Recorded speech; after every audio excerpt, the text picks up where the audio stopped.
You want shirts? I got shirts. It's only a game. Why you have to be mad? What is up, heroes of Dominion? My name is Charlie. This is Hero Wars Central, and today's video is Q&A number 14. I've been doing this at least for 14 straight weeks. I know that there are some weeks in there that I missed, that I skipped for whatever reason, but man, this has gone on for a long time, and I love it. You guys have great questions each and every week. I grabbed a couple from here and there, some from Discord, some from the Q&A video, but for the most part, what's happening in this video series, if you're new to my channel, is I grab a couple of channels, typically from the comment section of the Q&A videos themselves. So if you have a question that you would like me to answer, either ask me on Discord or ask me on the comment section of this video. In fact, I'd actually prefer if you ask in the comment section of this video.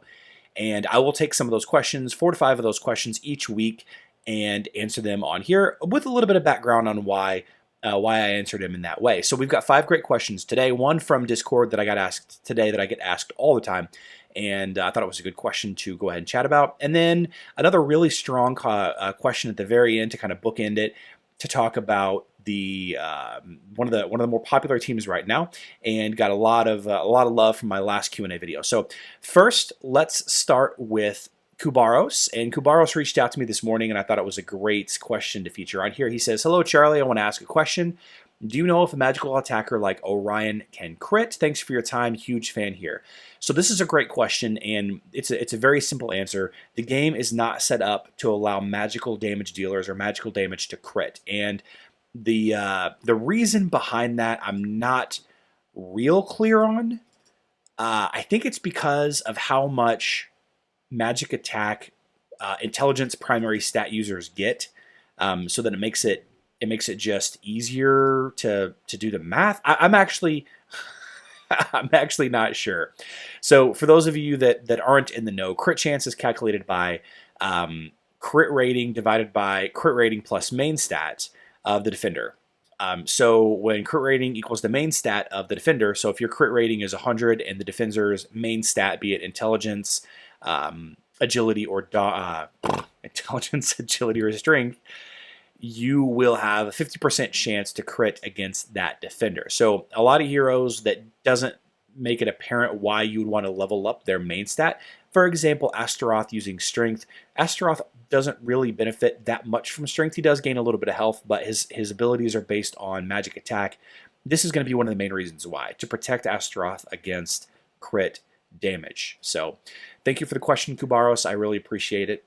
Next, Ermac Auditori asks, what teams are expensive and what aren't? I heard cart teams are pretty cheap in that regard, but what are other options? So whenever I'm discussing what teams are expensive and what teams aren't, what I'm referring to is the time investment involved in those teams.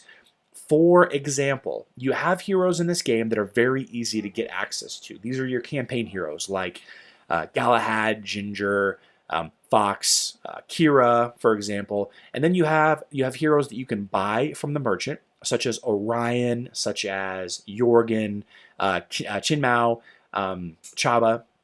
And then you have some heroes that are really hard to get for whatever reason. Either one, they're only available in the chest, such as, well, like Dorian, I guess, is an example of one of those heroes.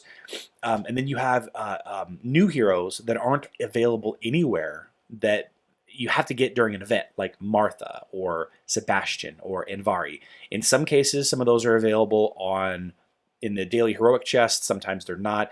You know, I'm not trying to be too specific on here, but whenever I'm referring to teams that are expensive, I'm talking about teams that have heroes on them that you either get really, really late, that you don't get unless by random chance, or you have to spend a ton of time getting them up there. So Jet, you can only get access to Jet Soulstones from the Soul Coin store, the Hero Soulstone vendor, and you can only get access to that store once you get a 6-star hero. So you have to play the game long enough to get a 6-star hero, and then you have to keep buying his Soulstones every day in order to get him up to 6 stars, in order for him to be competent. You can be competent and effective in a team without being 6 stars, of course.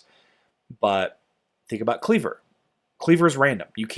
I can't just be like, hey, you know, this is the best team, use Cleaver, because not everybody's going to get Cleaver. It's a random chance out of that daily chest.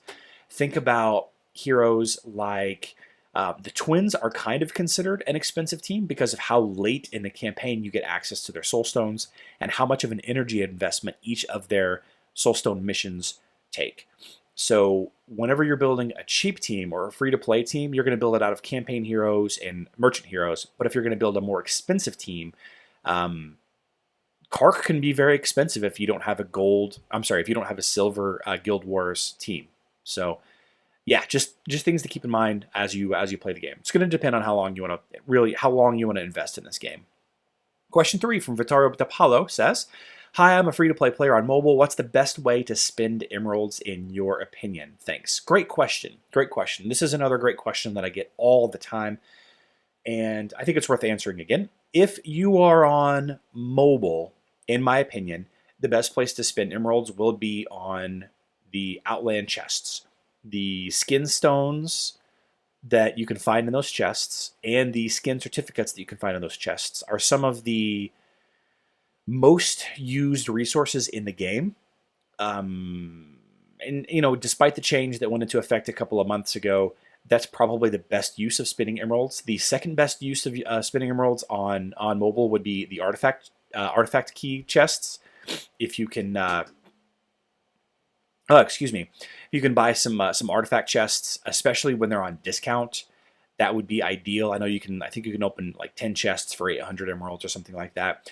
Honorable mention from me, something that I personally do every day is I buy 120 energy for 50 emeralds, and I do that twice. So I spend 100 emeralds every day for 240 energy, and that helps me get to my personal daily guild activity goal. Okay. Now on Facebook, it's a little different. On Facebook, I like to level up my elemental totems with emeralds. I also like to do the other things that I mentioned: open chests in Outland as well as open artifact key chests. So pretty much the same on both. However, the caveat on Facebook is that maybe it's better to level up your totems, your elemental totems, as they are such a huge swinging variable in Guild War fights with Titans than it is on mobile. But I have on screen here, and I'll have linked at the end, a nice video about where I would suggest you spend your emeralds if you have them on mobile. So check that video out when you get to the end. Fourth question is, Anderson asks, "Great video. I have a question. Who is better, Celeste or Martha? I'm really torn because Celeste does more damage, but Martha more healing." Anderson, great question. Great question. This is actually a question that I've answered in a previous Q&A video, but it's one that I get literally every week.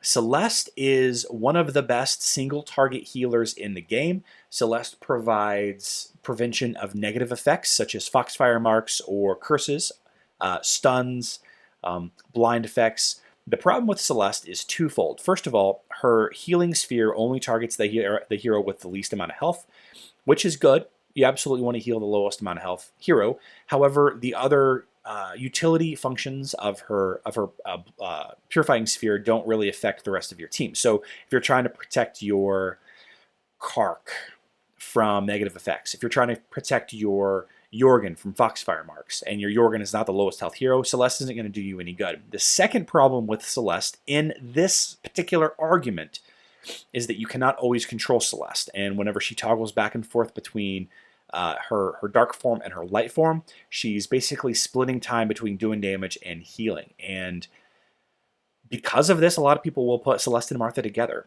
They're really different kind of heroes. Celeste is probably better when you can control her in certain teams. If you have teams that can, take a bunch of AoE damage. If you can't control your team, Martha is probably a little better for healing. For damage, obviously Celeste is going to win out 100%. I find both Celeste and Martha in my top 15 heroes. And I don't think either one of these heroes are a waste of investment or a waste of time whatsoever. You will find a home for both heroes, either on your same team or in two different Grand Arena teams. But they're both great heroes. If you're looking for more healing, I think Martha is better team healing, but Celeste is better single target healing. And if you're looking for better damage, obviously Celeste is better. And if you're looking for the best healer of the two, I would say Celeste in her light form. If you can keep her in her light form, it's going to be the better healer. And finally, Bevan asks, what is the counter to the Kira blender team? And for those of you that aren't familiar with this term, the Kira blender or Kira mixer or Kira lawnmower team is the team that involves a tank, either Anvari or Galahad or maybe Cleaver. And then you have Kira, Sebastian Jet in the back line. I talked a little bit about it in my last Q&A video about how it's one of the most expensive teams and, it's one of the better teams out right now. This team is pretty weak to magic damage. So the Twins, some of the Twins teams involving Jorgen, involving Helios. Helios is a good counter to any crit hit teams, but usually just having Helios isn't enough. A team that does very well against Kira fast attack teams are the Dorian, Orion, Helios teams. I was running some fun tests the other day with Chaba and Marcus with Orion, Dorian, Helios, and it was an instant win against every single Kira team that we could put up against it. And I think that's a good indicator of a good counter team for that team. In my opinion, the Dorian, Orion, Helios team is going to easily handle most Kira teams at endgame. There are times as you're leveling up your heroes that throughout the lifespan of your time with the game that Kira teams are going to be more effective against magic teams and then less effective. And at the end game, I believe Kira is less effective against magical teams than they are against other physical teams. So keep that in mind if you're trying to build a team specifically to counter the team. I'm building Dorian, Orion, Helios if Kira teams start showing their head on my server, which they haven't really yet. So yeah, hope that answers your question. So that's been a good 5 questions. It's about 12 minutes in. I'm going to end the video here. I love you guys, and keep sending these questions in. I think it's a good way for me to chat with a bunch of you at once. I will be doing some more live streams this week as we enter week 3, week 4 of quarantine, of self shelter in place or whatever. So please be safe out there, guys. I love you all, and good luck in Dominion.